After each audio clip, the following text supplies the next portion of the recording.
मित्रांनो, मालिकेचा आजचा भाग खूप धमाकेदार आणि अगदी खतरनाक आहे. कावेरीने विश्वासात घेऊन यशला अमृताचं सगळं सत्य सांगितले. यश कावेरी दोघांनीही उदयला घरी परत आणून अमृताचा खरा चेहरा मानच्या समोर आणण्याचा विडा उचलला आहे. तोच मोठा चमत्कार घडला, कारण एका चोराजवळ उदयच्या वस्तू सापडताच उदय जिवंत असल्याची भनक कावेरीला लागली आहे. माननं दिलेलं वचन कावेरी पूर्ण करणार. गणपती बाप्पाच्या आगमनादिवशी यशच्या साथीने कावेरी उदयला धर्माधिकारी कुटुंबात परत घेऊन येणार. आता सगळे प्रश्न सुटणार. परंतु कावेरीला तो चोर नक्की सापडतोय तरी कसा? यशला विश्वासात घेऊन सत्य सांगितल्यानंतर अमृताच्या विरोधात त्यांची काय ठोस पावलं असतील पाहणारच आहोत. त्यासाठी बघा आजचा भाग. मित्रांनो, भाग कसा वाटला ते कमेंट करून कळवत चला. अमृता तिच्या रूममध्ये प्रवेश करता क्षणी तिचं लक्ष नेमकं त्याच कपाटाकडे जातं. परंतु नशीब, वेळेवरती कावेरी तेथून आधीच बाहेर पडलेली असते. अमृता रूममध्ये जाऊन दरवाजा तर लॉक करून घेते. तोचपर्यंत यश घरात येतो आणि घराचा मुख्य दरवाजा आता तो बंद करणार. इतक्यातच कोणाच्या तरी पळण्याची सावली त्याला जाणवते. यशला धक्का बसतो. यश विचारात पडतो की सावली कोणाची आहे, आणि त्याच सावलीचा पाठलाग करत घरात बहुतेक चोर शिरला असावा असा विचार करून तो धावत जातो. गार्डनमध्ये जाता क्षणी अचानकच कावेरी लाठी उगारते आणि वेळीच यश ती लाठी आपल्या हातात पकडून ठेवतो. समोर कावेरीला पाहता क्षणी त्याला मोठा धक्का बसतो. दोघेही एकमेकांकडे रागात बघतात. तेव्हा यश कावेरीला सांगतो, घरात चोर शिरलाय, मला जाऊ देत कावेरी, प्लीज. तेव्हा कावेरी हट्ट धरते, मला तुम्हाला काहीतरी महत्त्वाचं सांगायचं आहे. आता यश काही ऐकून घेण्याच्या मनस्थितीतच नाही आहे म्हटल्यानंतर कावेरी त्याला चोराचा इसका देते आणि तो अलगदच कावेरीच्या समोर येऊन उभा टाकतो. दोघांचीही नजर एकमेकांना भिडते.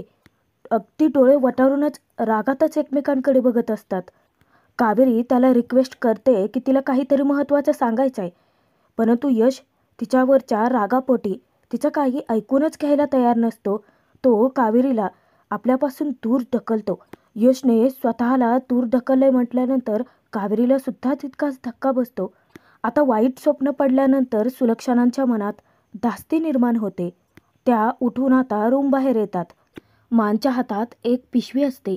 त्यांचं कावेरीकडे महत्त्वाचं काम असल्या कारणाने त्या कावेरीच्या रूमपाशी येतात आणि त्यांना कसला तरी चोराचा आवाज होतो. तेव्हा त्या घाबरतात. इतक्यातच विजांचा कडकडाटही चालू होतो. तेव्हा त्या कावेरीच्या रूममध्ये डोकावता क्षणी त्यांच्या लक्षात येतं की कावेरी तर रूममध्ये नाही आहे. मग इतक्या रात्री ती गेली कुठे असेल? आता जोरजोराचा आवाज येणं तर चालूच असतं. त्यांच्या मनात भीती बसते की काय चालू आहे बाहेर, कसला आवाज येतोय नक्की? बाहेर यश कावेरीची भांडणं चालू असतात. हो, चक्क ते दोघेही वाद घालतात. कावेरी काही त्याचा रस्ता सोडायला तयार नसते आणि यश काही ऐकून घेण्याच्या मनस्थितीतच नसतो. दोघांचाही एकमेकांवरती तितकाच राग. लाठी उगारून सतत ती यशला थांबवण्याचा प्रयत्न करते, परंतु यश तितक्याच तडजोडीने तिचा प्रत्येक वार तिच्याच वरती ढकलत असतो. तेव्हा कावेरी यशला चोराची ढकलते. तो बाकावरती पडतो. त्याला ती रिक्वेस्ट करते की प्लीज, आपल्या भांडणापेक्षा जास्त काही महत्त्वाचं आहे जे तुम्हाला सांगायचं आहे मला. तेव्हा यश म्हणतो की मगाशी तुम्हाला बोलायचं नव्हतं ना माझ्याशी, आता मलाही तुमचं काहीच ऐकून घ्यायचं नाही आहे. आणि परत तो कावेरीला चोराचा दूर ढकलतो. खरं तर कावेरीच्या मनात यशबद्दलच राग उफाळून येतो, कारण अमृताचा खरा हेतू तिला समजलेला असतो. त्याचबद्दल तिला बोलायचं असतं, परंतु हा यश आहे की ऐकूनच घ्यायला तयार नाही आहे. मग विश्वासाने ती घरातल्या कोणाला सांगणार? परत कावेरी लाठी उगारून त्याला अडवण्याचा प्रयत्न करते. तेव्हा यश तिला ढकलतो, पण ती पडत असताना तिला तेवढ्याच हिमतीने सावरतो सुद्धा. दोघेही ऑकवर्ड पोझिशनमध्ये जरी असले तरी दोघांच्याही डोळ्यांमध्ये अंगार दाटून आलेला असतो. इतके डोळे वटारून एकमेकांकडे बघतात. यश तिला अलगदच आपल्यापासून दूर ढकलतो, परंतु त्याने तसाच तिचा हात घट्ट पकडून ठेवलेला असतो. यशला मनात राग येतो की मगाशी तरीला बोलायचं नव्हतं ना, मग आत्ता का आली आहे?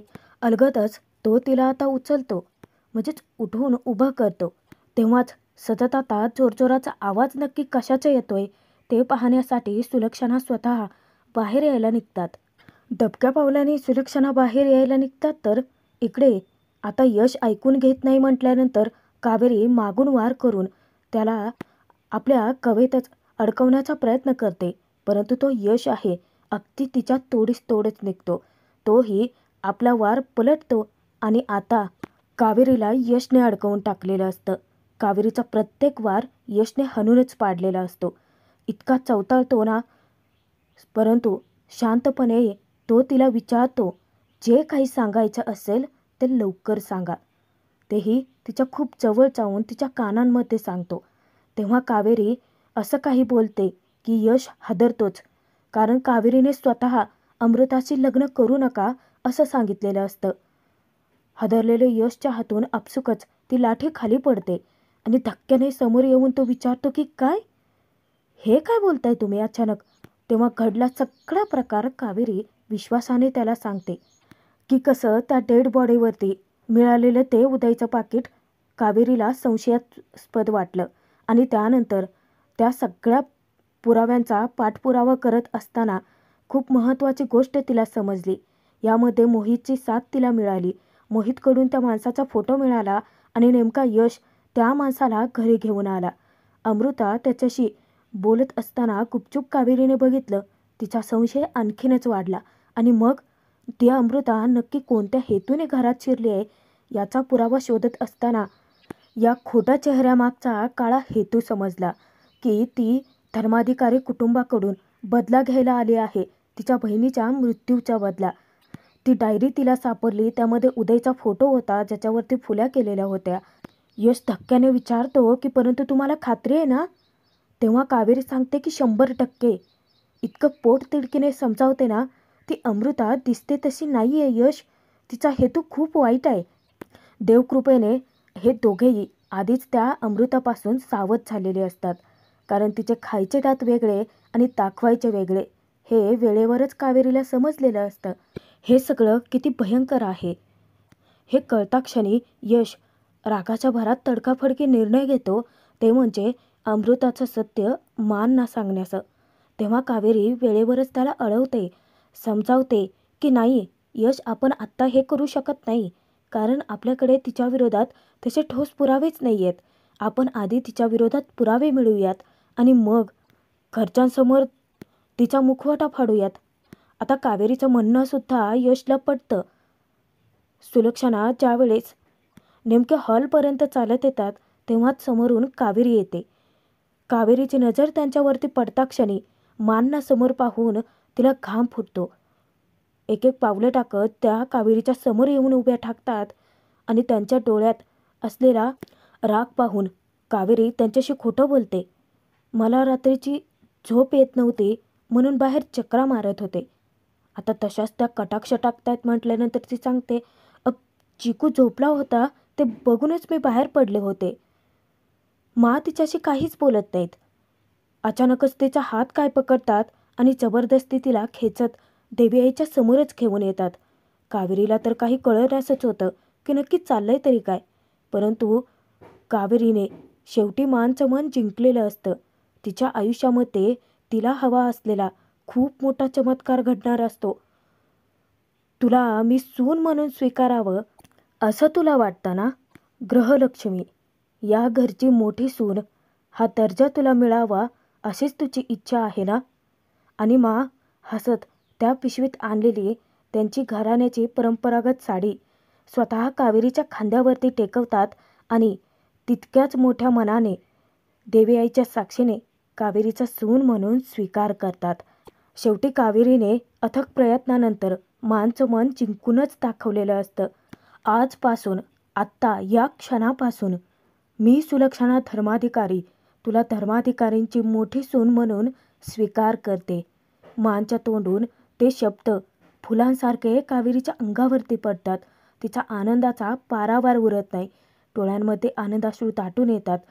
क्षणातच कावेरी मानचा आशीर्वाद घेते. मा तितक्या मोठ्या मानाने आशीर्वाद सुद्धा देतात. हे बघ कावेरी, आता लवकरच भानावर ये आणि मी जे काही सांगते ना ते नीट ऐक. आज मला तुझ्याकडून एक वचन हवं आहे. इतक्या दिवसांमध्ये कावेरीने फक्त माझं मनच जिंकलेलं नाही तर त्यांचा विश्वासही जिंकलेला असतो.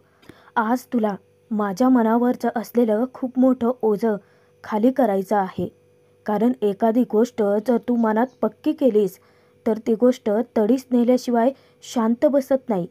हे मी प्रत्यक्ष डोळ्यांनी पाहिलंय.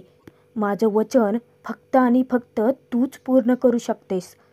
आपल्यावर मानचा इतका प्रचंड विश्वास बसलेला पाहून कावेरी अक्षरशः भारावून जाते. मनात आजवर जे दुःख त्यांनी साठवलं होतं ते कावेरीसमोर व्यक्त करतात. त्यांचे डोळेसुद्धा पाणावतात. उदयच्या बाबतीत माझ्या हातून किती मोठी चूक घडली आहे हे तुलाही चांगलं माहिती आहे. आणि त्यानंतर तो रागात इथून निघून गेला. पुढे काय घडलं हे तुलाही माहिती आहे. साधनाची मुलगी गेली. माझ्या एका निर्णयामुळे सगळं विस्कळीत झालं. तिचं अख्खं कुटुंब बर्बाद झालं.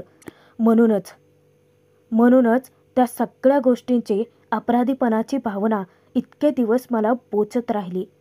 यासाठी मी माधवीला यश अमृताच्या लग्नासाठी वचन दिलं आहे. तुलाही माहिती आहे की यश अमृताचं एकमेकांवरती किती प्रेम आहे. आता कावेरीला कळून चुकता येते की मानचा इतका मोठा गैरसमज आहे की यशही तिच्यावरती प्रेम करतो. परंतु यश आत्ता अडून बसलाय की जोपर्यंत त्याचा उदयदादा परत येत नाही तोपर्यंत तो लग्नच करणार नाही. आता हे लग्न होणं किती गरजेचं आहे हे तुलाही माहिती आहे कावेरी. त्या खूप आत्मीयतेने बोलतात कारण त्यांच्या मनात इतकं गिल्ट साठलेलं असतं. हात जोडून कावेरीला कळकळीची विनंतीसुद्धा करतात. आता तुझं सौभाग्य तुलाच परत आणायचं आहे कावेरी. हे सगळं फक्त तूच करून दाखवू शकतेस. आहे का आता काही? सून म्हणून स्वीकारही केला आणि दुसऱ्या क्षणी वचन घेऊन तिला धर्मसंकटात सुद्धा टाकलं. माधवीला दिलेलं वचन पूर्ण करून मला तिच्या ऋणातून मुक्त व्हायचं आहे असं सांगत त्या सुटकेचा जणू श्वास सोडतात. कावेरीच्या मनामध्ये चलबिचल चालू होते. उदयवर केलेल्या अन्यायाची मला प्रायश्चित्त घ्यायचं आहे. म्हणून आज तू मला वचन दे कावेरी. एक आई तुझ्याकडे आज मदत मागते आहे आणि मला खात्री आहे की तू हे वचन नाही नाकारणार आहेस कावेरी. तू उदयला परत घेऊनच येशील. कावेरीच्या मनामध्ये कालवाकालव सुरू होते. परंतु मानना नाकारणं तिच्या मनालाच पटत नाही. अमृताचा खरा चेहरा जरी तिला माहिती असला तरी मानना नाही ना माहिती अजून. तेव्हा कावेरीचा आपसुकच हात उठतो आणि ती मानच्या हातावरती हात टेकत त्यांना वचनही देऊन टाकते. आज देवी आईच्या साक्षीने मी तुम्हाला वचन देते की ज्यामध्ये या घराण्यातल्या माणसांचं हित असेल फक्त ते आणि तेच करेन मी. बघा कावेरीसुद्धा किती चतुर आहे. तिने वचन देताना सुद्धा स्पष्ट वचन न देता ती गूढपणे सगळं बोलली. तिच्यासाठी जास्त महत्त्वाचं मानचा आनंद होता आणि आज प्रत्यक्ष डोळ्यांनी ती मानना इतकं खुश बघते आणि त्यांना इतकं खुश असल्याचं पाहून तीही सुखावते.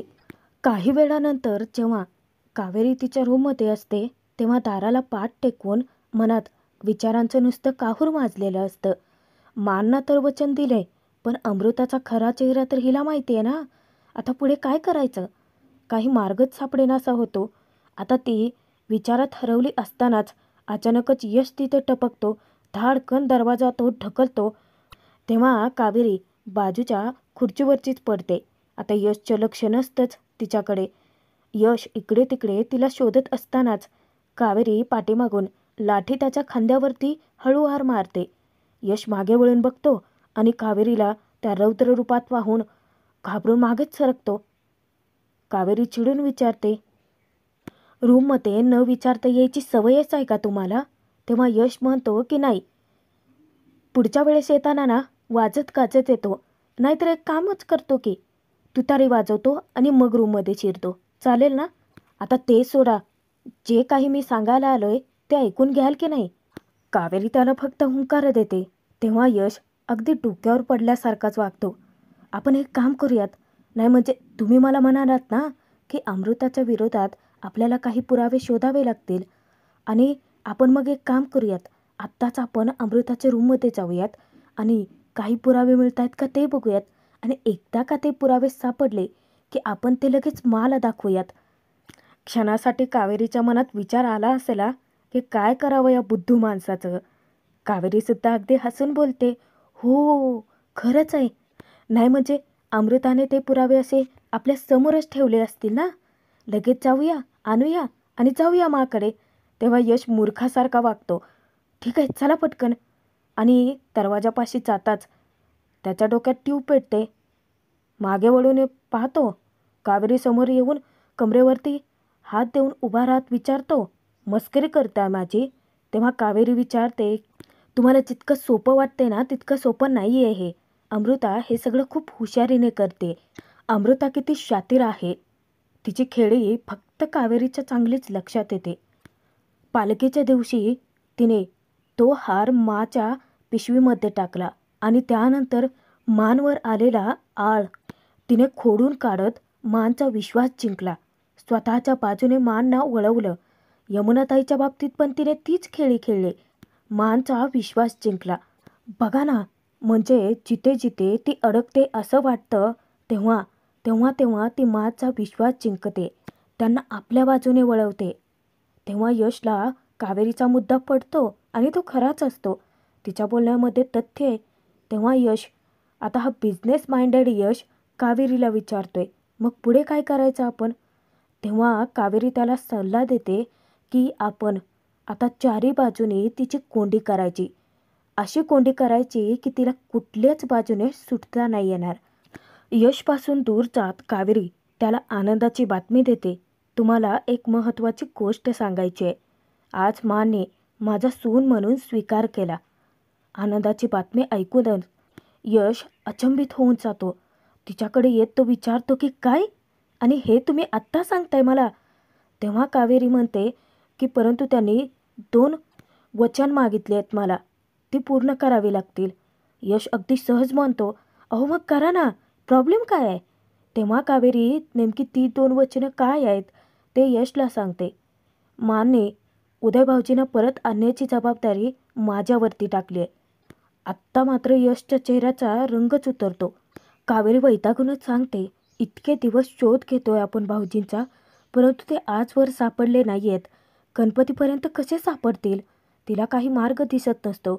तेव्हा यश तिला सांगतो की आता तुमचा मार्ग गणपती बाप्पाच तुम्हाला दाखवेल. तुमचं सगळं टेन्शन तुम्ही त्याच्यावरती सोडून द्या. आता एक गोष्ट तर कळली, आता दुसऱ्या वचनाचं काय? जेव्हा यश विचारतो की आणि दुसरं वचन, तेव्हा कावेरी थोडीशी चाचपडतच सांगते, तुमचं आणि अमृताचं लग्न निर्विघ्नपणे पार पडावं अशी माझी इच्छा आहे. ती बोलून जाते आणि यशला धक्काच बसतो. बाकीच्यांच्या विचारांचा यशला फरक पडत नाही. तो कावेरीला विचारतो, तुमचं काय मत आहे? तुम्ही काय उत्तर दिलंत मला? तुमची इच्छा काय आहे? आता कावेरीकडे या प्रश्नाचं उत्तर नसतंच. मग काय, ती यशपासून तोंड फिरवते. कोणत्याही प्रश्नाचं उत्तर द्यायचंच नाही. तेव्हा यशच्या डोक्यात तिडीक जाते. तो तिच्या जवळ जाऊन विचारतो, झालं, गप्पच राहाल ना तुम्ही? गप्पच राहा. तुम्हाला सुद्धा असंच वाटतं का की माझं आणि अमृताचं लग्न व्हावं? वाटत असेल हो ना? राहू देत. गप्प राहायचं आहे ना, गप्पच राहा. आणि रागात तो तेथून निघून जाणार. अचानकच कावेरी त्याचा हातच पकडते. यश एकदा कावेरीच्या हाताकडे पाहतो आणि एकदा तिच्याकडे. त्याच्या डोळ्यांमध्ये राग असतो आणि कावेरीचे डोळे त्याला खूप काही सांगून जातात. पण यशला तिच्या तोंडून ऐकायचं असतं की काय आहे तिच्या मनात. भरल्या डोळ्यांनी जड अंत करणारे कावेरी त्याला विचारते, तुम्हालाही असंच वाटतं का की माझा हा विचार असेल, तुमचं आणि अमृताचं लग्न व्हावं? त्या वाक्यातच खूप सारा अर्थ दडलेला असतो, जो की यशला कळतो. यश पुन्हा तोच प्रश्न विचारतो, मग काय म्हणालात तुम्ही? तेव्हा कावेरी सांगते, मी त्यांना इतकंच म्हटलं की या घरासाठी जे योग्य असेल तेच मी करेन. तेव्हा डोळे आपले गच्च मिटून यश सुटकेचा श्वास सोडतो. कावेरी त्याला सांगते, आता लवकरात लवकर आपल्याला अमृताचं सत्य मानच्या समोर आणावं लागेल. तर आणि तरच फक्त माच हे लग्न थांबू शकतात आणि उदय भाऊजीसुद्धा लवकर परत यावे लागतील, तरच सगळे प्रश्न सुटतील. देवाकडे ती तशीच प्रार्थनासुद्धा करते. तेव्हा यश तिची मनस्थिती समजून घेतो, तिला समजावतो सुद्धा. कारण कावेरी म्हणते की निदान उदय भाऊजी जर परत आले तर मला हे असं खोटं तरी जगावं नाही लागणार. तेव्हा यश म्हणतो की हो, दादा परत आला की सगळे प्रॉब्लेम सुटतील, तुम्ही टेन्शन घेऊ नका. आपण दोघे मिळून उदयदादाला या घरात परत घेऊन येऊ आणि मग त्या अमृताला धक्के मारून घराच्या बाहेर काढू. दोघे एकमेकांकडे कटाक्ष टाकत एकमेकांना जणू डोळ्यांनीच वचनं देतात. तर भाग इथेच संपतोय. बघूयात पुढे. यश मुद्दामच विचारतो, हरतालिकेचं व्रत करतात ना? ते व्रत चांगला नवरा मिळावा म्हणून करतात, तुम्ही कुणासाठी करताय? कावेरी हसते फक्त. त्यानंतर उदयच्या काही वस्तू एका गुंडाच्या हाती कावेरीला सापडतात. त्या गुंडाची कुत्र्यासारखी धुलाई करून कावेरी सत्य जाणून घेते आणि त्या गुंडाच्या तोंडून सत्य बाहेर पडतं की तो माणूस जिवंत आहे. म्हणजेच उदय जिवंत असल्याची कावेरीला भनक लागते. मा सगळ्यांच्या साक्षीने मोठ्या विश्वासाने सांगतात की येत्या गणपतीपर्यंत, गणपती बाप्पाच्या आगमना दिवशीच आपला उदय परत येणार आणि गणपती बाप्पाचं आगमनही त्याच्या हातूनच होणार. ते सगळं ऐकते ती कपटी धूर्त अमृता. आता यश कावेरी त्या पुराव्यांच्या आधारे उदयपर्यंत कसे पोहोचतील आणि अमृताचा खरा काळा चेहरा सुलक्षणांच्या समोर येताच पुढे नक्की काय घडेल पाहणं मनोरंजकच ठरेल.